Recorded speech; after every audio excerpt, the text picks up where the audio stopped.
Hello friends, welcome to Civil Solve. Today I will start estimating and costing objectives. चलिए start करते हैं. That is, the following document contains detailed description of all items of work excluding their quantities along with the current rates. मतलब क्या है कि आप items के detail description तो दे रहे हैं लेकिन वर्क का दे रहे हैं, लेकिन उसमें कोई भी क्वांटिटी आपको नहीं पता है, उसके अकॉर्डिंग आपको रेट्स भी नहीं पता है. तो एक अप्रॉक्सीमेट आइडिया जो है वो आप इसमें कैलकुलेट कर सकते हैं. तो आपका जो एस्टिमेट कहलाएगा वो आपका एब्स्ट्रैक्ट एस्टिमेट कहलाता है. नेक्स्ट आता है आपका कारपेट एरिया ऑफ बिल्डिंग. तो जो कारपेट एरिया बिल्डिंग का होता है वो आपका, जैसे कि अगर प्लिंथ एरिया की बात करें तो सपोज़ कोई बिल्डिंग है जिसमें ये जो है वॉल्स वगैरह आप प्रोवाइड कर रहे हैं. सपोज़ वॉल की थिकनेस जो है वो स्मॉल टी है और विड्थ जो है वो बी है और ओवरऑल लेंथ जो है वो एल है. तो ये टोटल एरिया जो आपका कहलाता है बी इंटू एल, ये आपका कहलाता है प्लिंथ एरिया. ठीक है.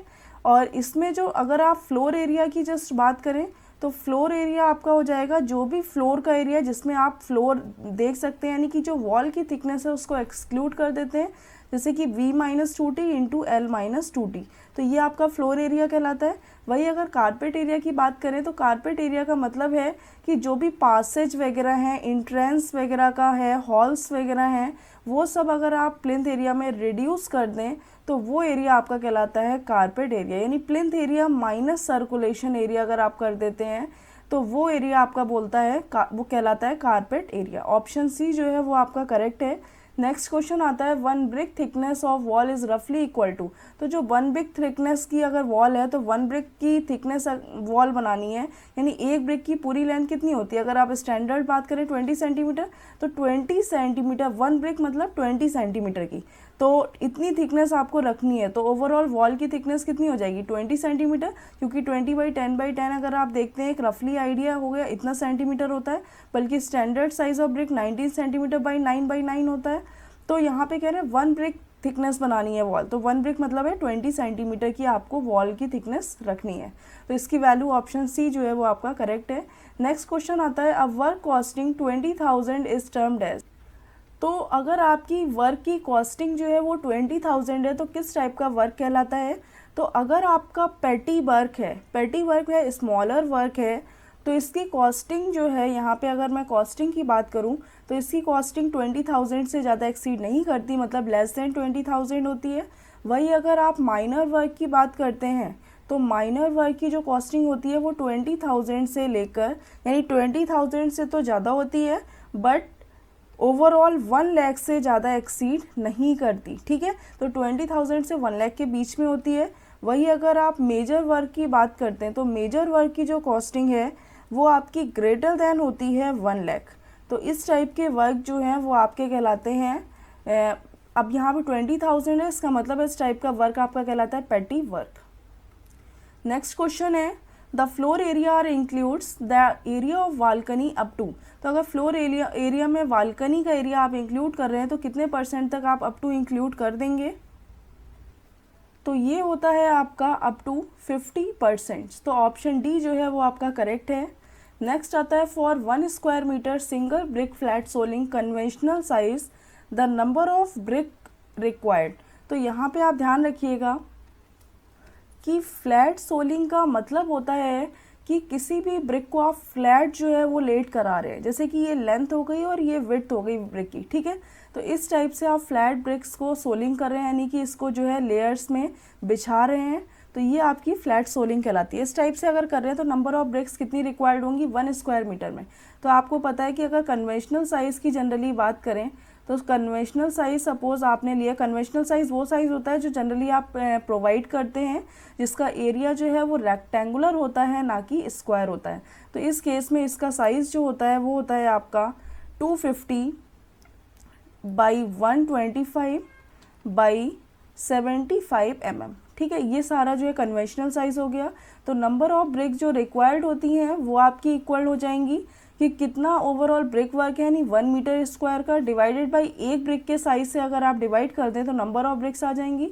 तो यहाँ पे फ्लैट सोलिंग कर रहे हैं, इस टाइप से ब्रिक्स को लेट कर रहे हैं. ठीक है.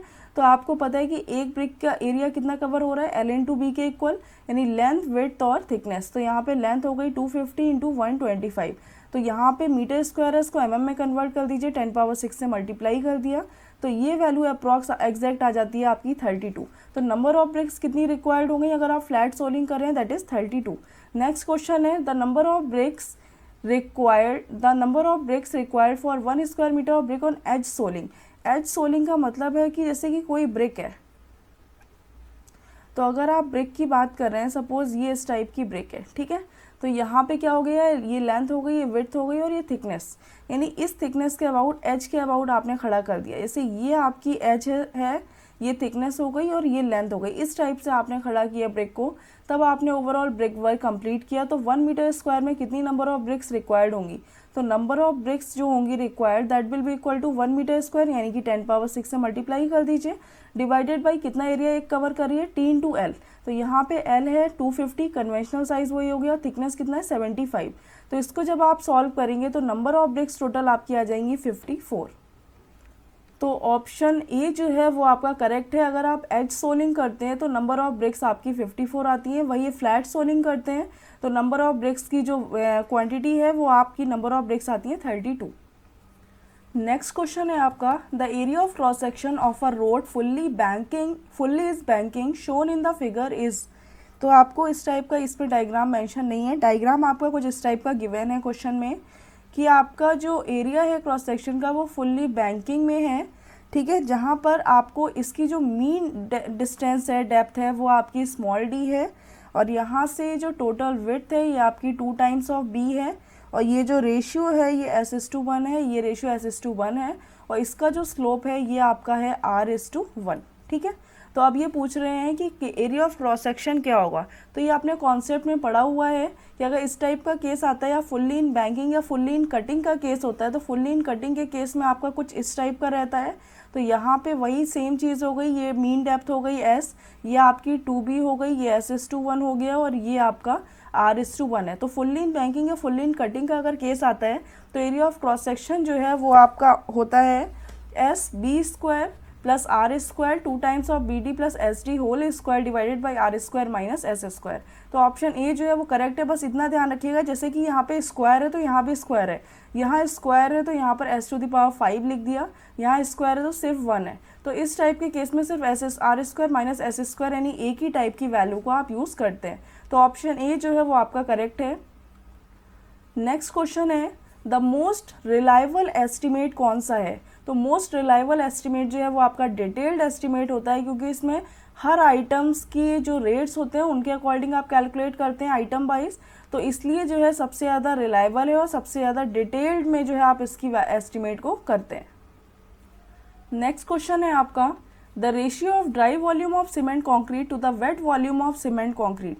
तो जो ड्राई वॉल्यूम होता है आपका ऑफ सीमेंट कॉन्क्रीट, यानी जो कॉन्क्रीट का ड्राई वॉल्यूम है वही अगर आप इक्वल कर दें तो वेट वॉल्यूम का अगर आप 1.56 टाइम्स कर देते हैं तो ये आ जाता है आपका ड्राई वॉल्यूम, यानी wet volume of cement concrete.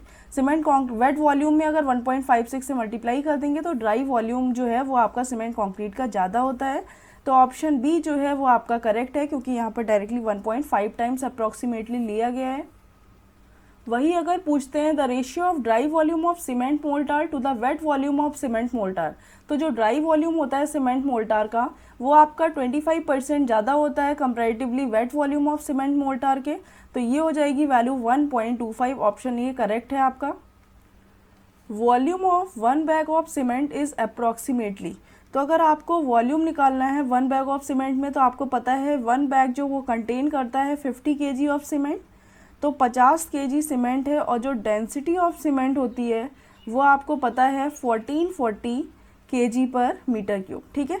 तो अगर आपको वॉल्यूम चाहिए तो अगर आप बैग यानी वेट से डिवाइड कर दें डेंसिटी को तो आपको वॉल्यूम मिल जाएगा, यानी 50 डिवाइडेड बाई 1440, ये तो आ गया आपका आंसर मीटर क्यूब।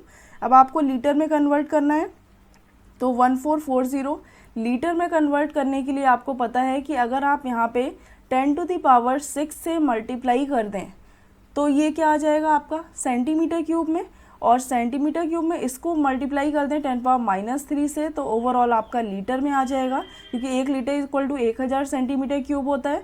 तो यहाँ पर ये वॉल्यूम आपका आ जाएगा अप्रॉक्स 34.72। तो ऑप्शन ए जो है वो आपका करेक्ट है, क्योंकि 1 बैग ऑफ सीमेंट में अप्रॉक्सीमेटली वॉल्यूम 35 लीटर रहता है। नेक्स्ट क्वेश्चन है, book value of property is defined as. तो जो बुक वैल्यू होती है यानी कि आफ्टर डेप्रिसिएशन जितना भी टूट फूट हुई है उसके बाद जो अब वैल्यू बची जिसको आप सेल करने के एबल हैं, तो वो आपकी बुक वैल्यू कहलाती है। जैसे कि आपने कोई भी आइटम परचेज किया 100 रुपीज़ में, और वही आफ्टर 1 ईयर क्या हुआ कि उस आइटम में थोड़ा सा आपने डेप्रिसिएशन लगा दिया, यानी कि जो इसमें डैमेजेस हुए उसकी कॉस्ट वगैरह जो लगी, 1 साल के बाद जो अब वैल्यू बची वो आपकी कहलाती है बुक वैल्यू। तो यानी original cost of property minus depreciation अगर आप कर दें तो आपको ये बुक वैल्यू प्रॉपर्टी की मिल जाएगी। नेक्स्ट क्वेश्चन आता है, density of brick work is. तो जो ब्रिक वर्क की डेंसिटी होती है वो अप्रॉक्सीमेटली होती है यहाँ पे 1900 kg पर मीटर क्यूब। ठीक है, 1800 अराउंड होती है, तो यहाँ पे ऑप्शन है आपका ए ऑप्शन ही अप्रॉक्सीमेट है, तो 1900 kg पर metre cube.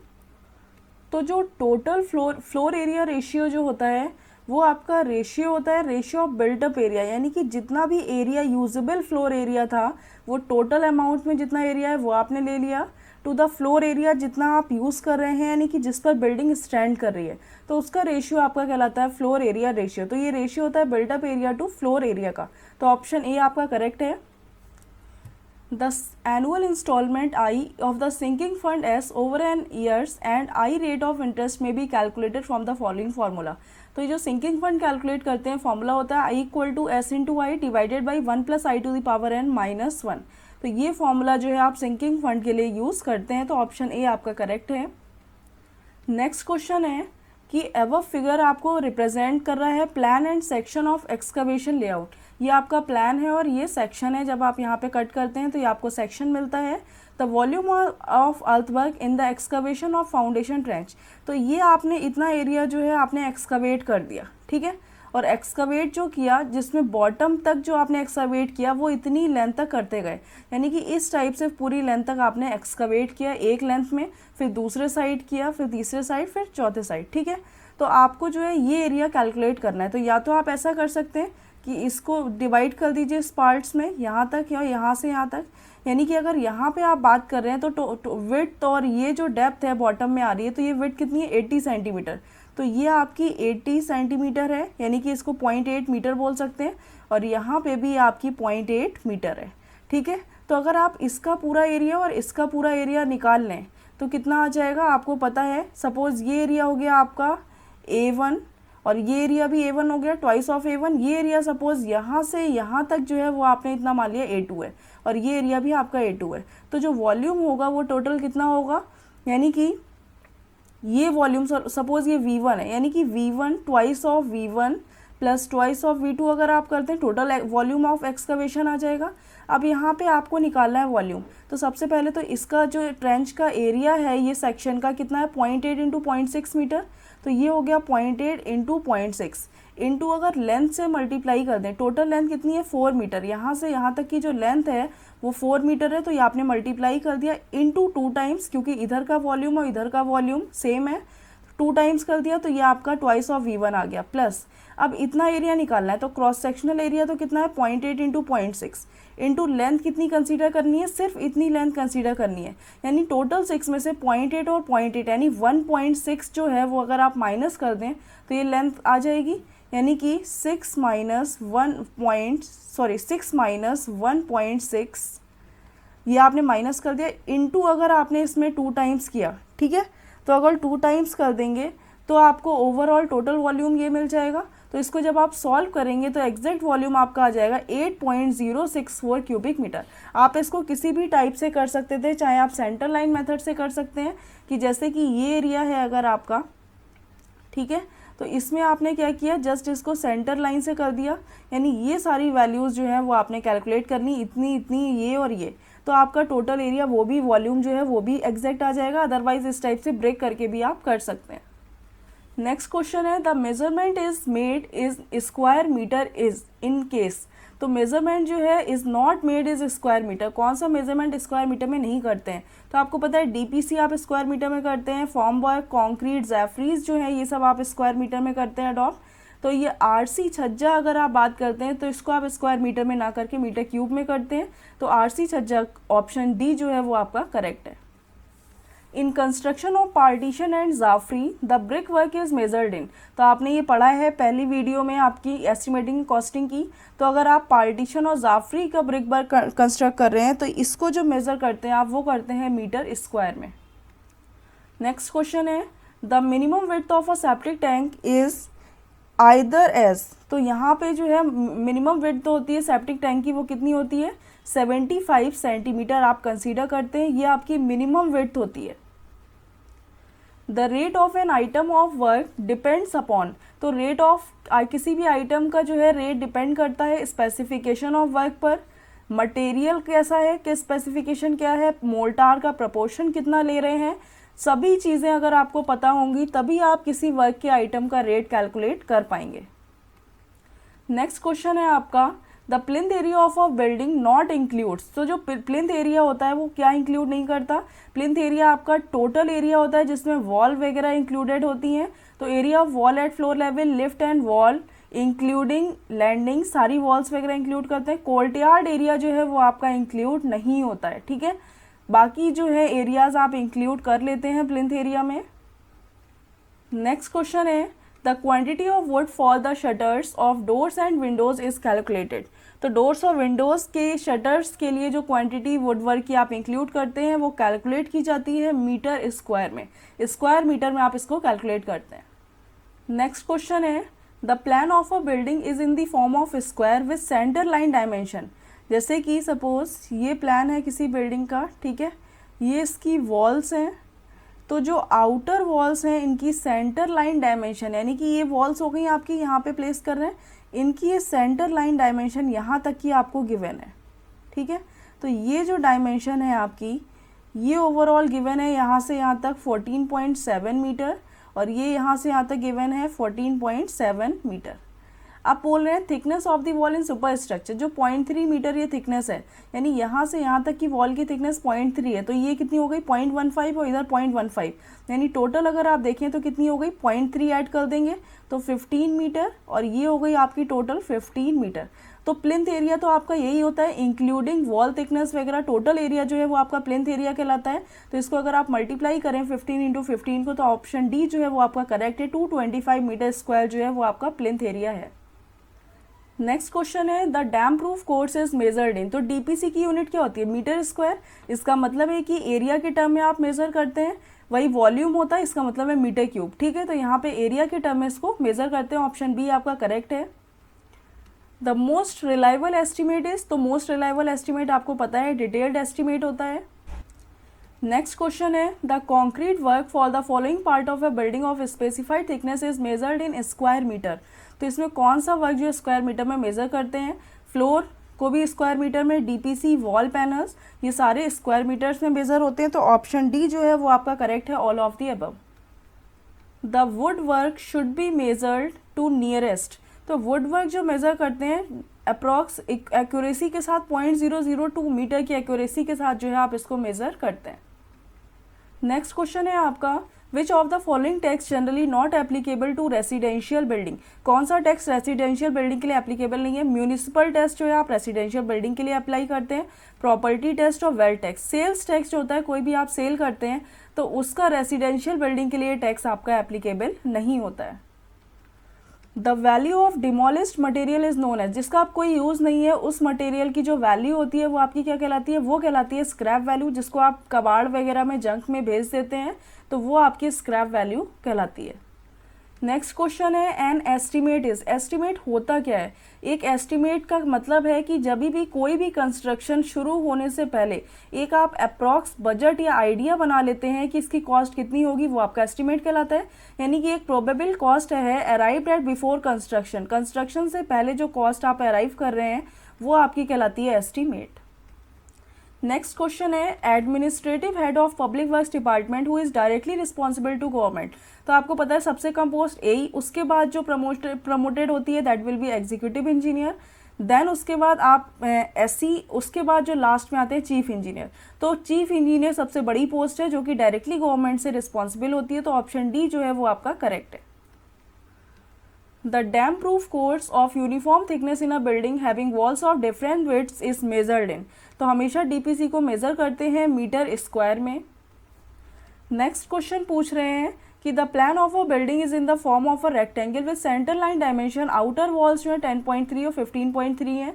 The thickness of the wall in super structure is 0.3. तो कारपेट एरिया, प्लिंथ एरिया अगर होता तो आप ये ऐड कर देते तब टोटल एरिया आता. कारपेट एरिया मतलब जितना प्लिंथ एरिया है, तो 10.3 में से अगर थिकनेस आप ये माइनस कर दें 0.3 और वही इंटू 15.3 में से थिकनेस आप माइनस कर दें, तो ये सेंटर लाइन डायमेंशन थी आपकी यहाँ तक की. ठीक है, तो इसमें से अगर ये थिकनेस माइनस कर दें तो इनर का जो एरिया है वो आपका आ जाएगा बिल्डिंग का.